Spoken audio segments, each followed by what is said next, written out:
Pozdrav YouTuberi, u današnjem tutorialu ću vam pokazati kako da trajno izbrišete vaš Facebook account. Ovo nije deaktivacija akaunta, ako deaktivirate Facebook opet možete da se vratite, a ovo ako uradite kao što ću vam pokazati znači da vas više nema na Facebooku jednostavno.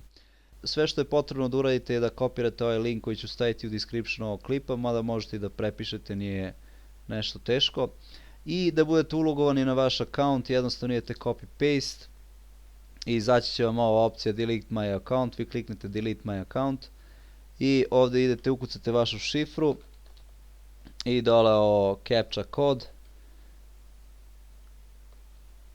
i to vam je to, idete OK. I to je sve što trebate da uradite, vidite piše vaš account je deaktiviran i bit će trajno izbrisan za 14 dana.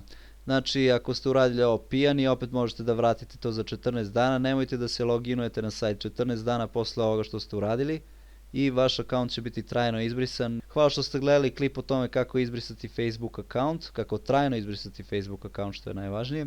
Nadam se da ste nešto naučili.